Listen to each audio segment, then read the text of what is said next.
Assalamualaikum warahmatullahi wabarakatuh. Allahu akbar, Allahu akbar, Allahu akbar, Allahu akbar, Allahu akbar, Allahu akbar.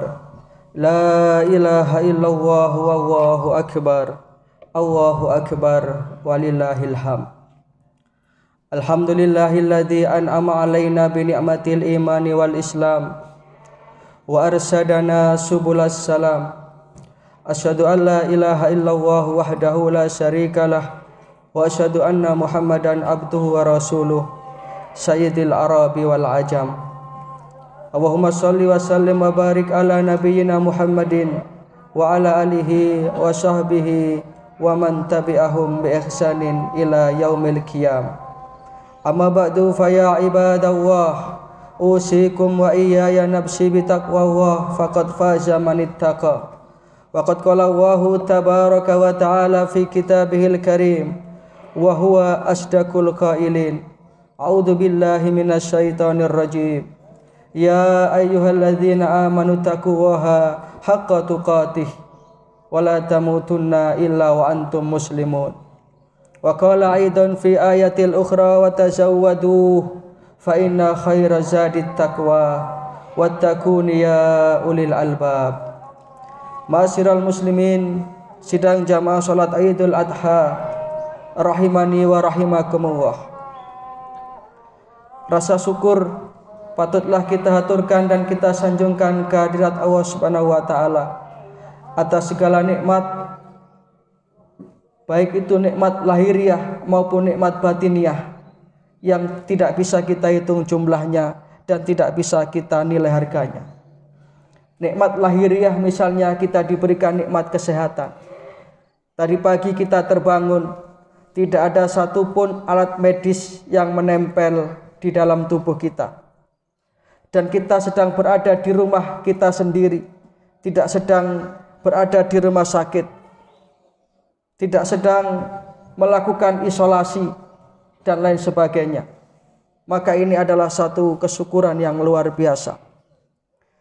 Nikmat batiniah kita masih diberikan keimanan, sehingga kita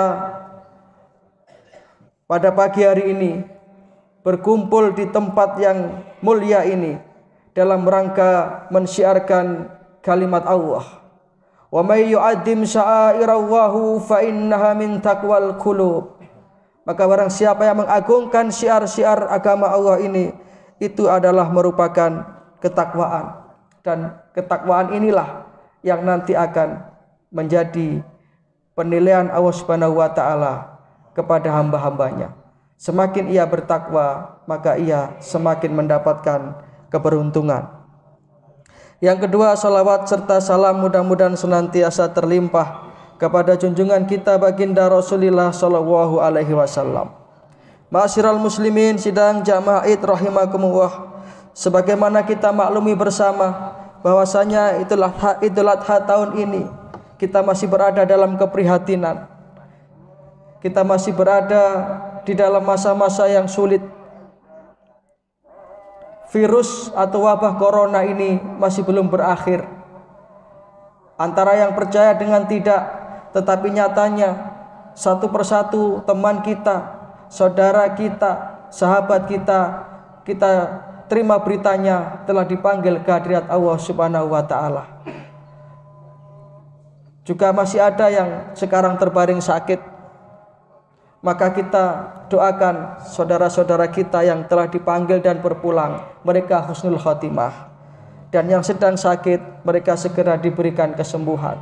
Dan kita yang masih sehat ini senantiasa dijaga oleh Allah Ta'ala dari virus ini, dari wabah ini. Dan tentunya kita berharap wabah ini segera berakhir dan berlalu, sehingga kita bisa beraktivitas secara normal. Ma'asyiral muslimin, sidang jamaah Id rahimakumullah. Maka peringatan Idul Adha ini adalah satu momentum atau satu saat yang paling tepat bagi kita semuanya untuk mengingat kembali perjuangan sosok Nabiullah Ibrahim alaihissalam dan putranya Ismail alaihissalam. Yang keduanya diabadikan di dalam Al-Quran. Satu di antara drama yang mengisahkan beliau berdua tadi dibacakan oleh imam di dalam sholat tadi, yakni Al-Quran surat As-Saffat. Ketika Nabi Ibrahim alaihissalam bertahun-tahun lama menunggu kehadiran seorang putra. Menurut sebagian ahli sejarah, ketika itu beliau sudah berusia 88 tahun. Doa Nabi Ibrahim yang senantiasa beliau panjatkan, Rabbi habli minas sholihin, Rabbi habli minas sholihin, itu dijawab oleh Allah Ta'ala di ketika usia beliau sudah sekitar 80 tahun. Fabassarnahu bi ghulamin halim, maka aku beri kabar gembira kepada Ibrahim itu dengan lahirnya seorang anak yang halim, seorang anak yang santun, seorang anak yang soleh, seperti yang ia panjatkan di dalam doanya itu.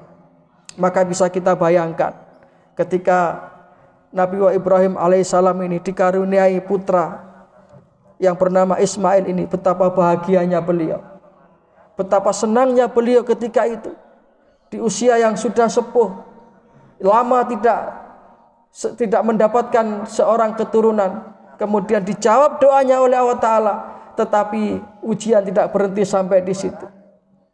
Ketika Nabi Ibrahim Ismail alaihissalam sampai di usia yang as-sa'ya ini, ya sebagian ahli tafsir berbeda pendapat, ada yang mengatakan 7 tahun, ada 10 tahun, tapi yang jelas masih kanak-kanak. Falamma balagha ma'ahu sa'ya, ketika Nabi Ismail ini sedang lucu-lucunya, maka Nabi Ibrahim menerima perintah, sembelihlah anakmu itu. Bisa kita bayangkan betapa beratnya perintah Allah ini. Sehingga tanggal 8 Dzulhijjah, ketika Nabi Ibrahim mimpi, pagi harinya Nabi Ibrahim itu masih merenung-renungkan kembali, apakah ini betul-betul mimpi yang merupakan perintah Allah atau mimpi yang bunga tidur saja. Padahal mimpi itu kalau sudah dialami oleh Nabi itu wahyu, ru'yal anbiya wahyun. Tetapi karena betapa Nabi Ibrahim itu ketika itu merasa tidak yakin, masa anak yang sedang lucu-lucunya disuruh menyembelih, malam harinya lagi mimpi dengan mimpi yang sama, maka yakinlah Nabi Ibrahim bahwa ini adalah perintah Allah. Sehingga kemudian beliau panggil itu putranya, ya bunayya inni ara fil manam anni adbahuka fangdur madza tara. Kita perhatikan kalimat Nabi Ibrahim ini, yakin itu perintah Allah, tetapi tidak serta-merta kemudian putranya itu diseret kemudian disembelih, tidak. Tetapi kita lihat bagaimana tarbiyatul aulad, pembelajaran pendidikan anak dari orang tua bernama Ibrahim alaihissalam ini. Ketika itu dia panggil anaknya Ismail dengan panggilan yang lemah lembut, dengan panggilan kasih sayang, ya bunayya. Kalau bahasa sini ya rene le. Ini arafil manam, sesungguhnya abah kemarin mimpi diperintah oleh Allah Ta'ala untuk menyembelih kamu, wahai anakku. Fangdur madza tara, bagaimana pendapatmu? Nah, ini kan luar biasa. Lebih-lebih orang tua mendidik anak sekarang, sudah bukan eranya lagi otoriter. Anak diajak berpikir, diajak berdialog, dimodali dengan iman dan tauhid dulu. Dan ini yang terjadi pada bapak dan anak ini. Maka kita perhatikan jawaban anak yang soleh itu, jawaban Nabi Ismail alaihissalam, yang itu hasil dari riyadhah Nabi Ibrahim alaihissalam, hasil dari doa Rabbi habli minas sholihin, Rabbi habli minas sholihin. Maka Nabi Ismail jawabannya luar biasa. Qala ya abati fa'al ma tu'mar satajiduni insyaallahu minas sabirin. Wahai ayahku, kalau memang ini perintah Allah, laksanakan saja.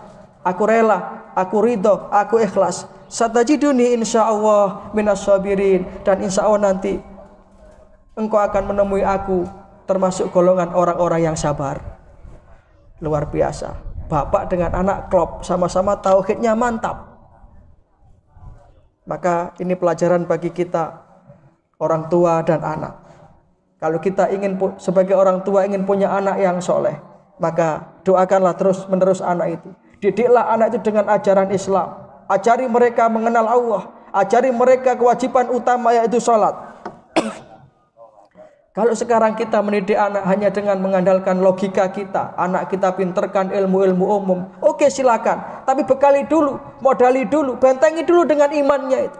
Seperti Nabi Ismail alaihissalam oleh Nabi Ibrahim, dibenarkan dulu imannya, ditata dulu tauhidnya.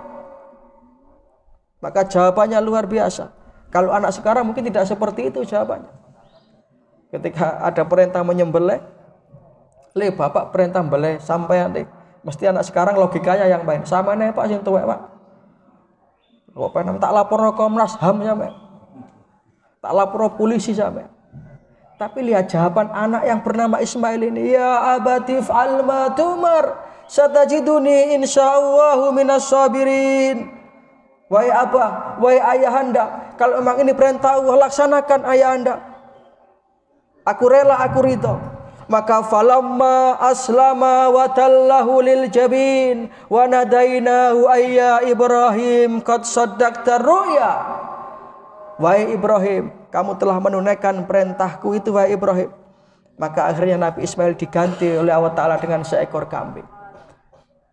Simpulannya para hadirin jamaah sekalian dari kisah singkat ini, karena kita masih dalam suasana pandemi, kita tidak boleh lama-lama berkerumun dalam rangka pencegahan.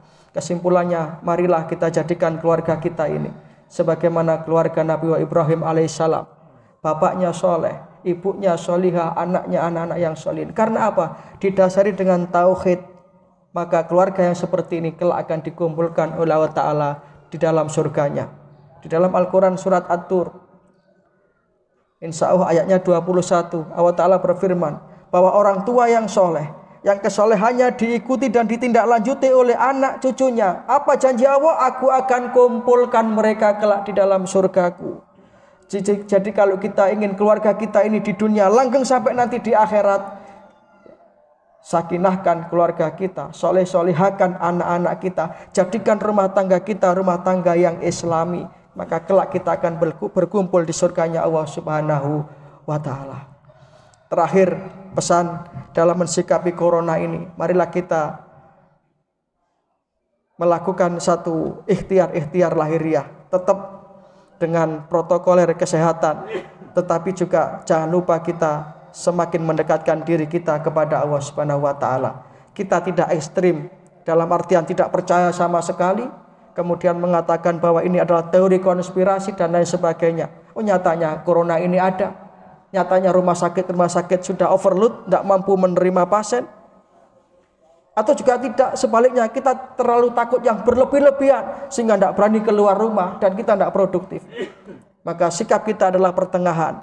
Kita berdoa kepada Allah Ta'ala dengan sepenuhnya hati kita dalam berdoa. Kemudian kita mengikuti protokoler kesehatan. Dan dengan demikian insya Allah, orang kalau sudah berikhtiar lahiriah, orang kalau sudah melakukan tindakan-tindakan pencegahan, kemudian masih terkena corona, bahkan sampai kepada kematiannya, maka insya Allah yang seperti ini akan dinilai syahid.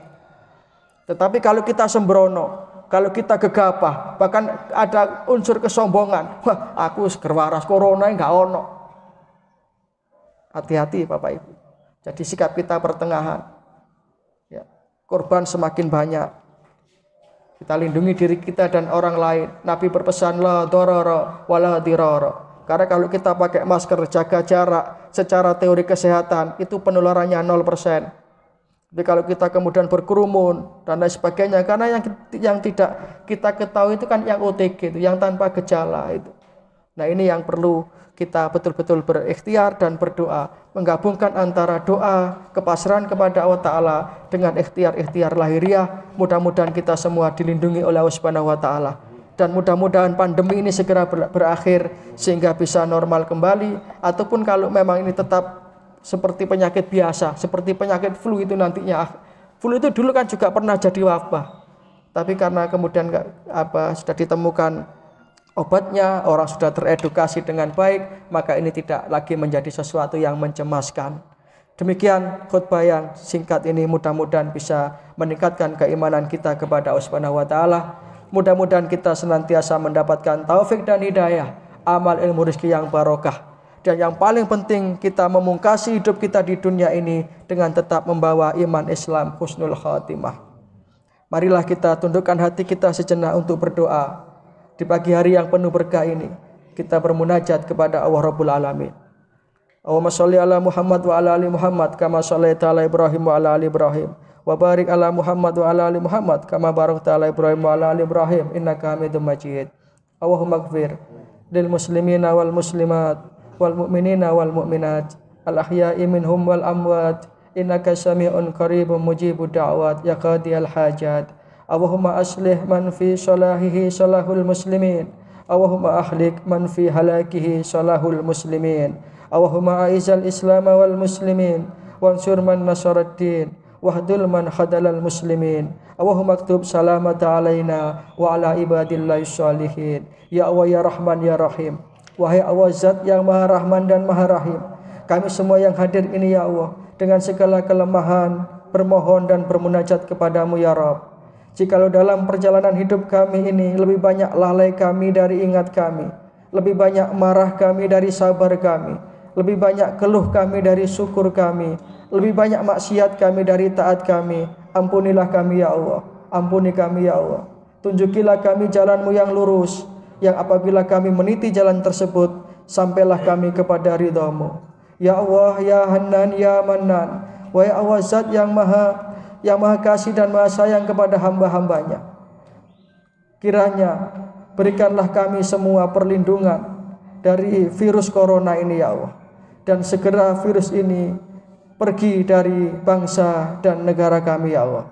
Ampunilah dosa kami, ampuni dosa kedua orang tua kami ya Allah. Selamatkan kami, selamatkan keluarga kami, selamatkan saudara kami kaum muslimin dari azab dunia dan azab akhirat. Allahumma inna nas'aluka ridhaka wal jannata wa na'udzubika min sakhatika wan nar. Rabbana atina min ladunka rahmah wa hayyi lana min amrina rasyada. Rabbana atina fid dunya hasanah wa fil akhirati hasanah wa qina adzabannar. Subhana rabbika rabbil izzati amma yasifun.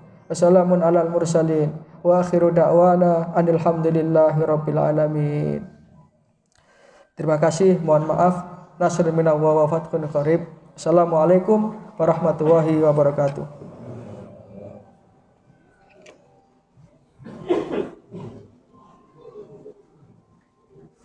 Innallaha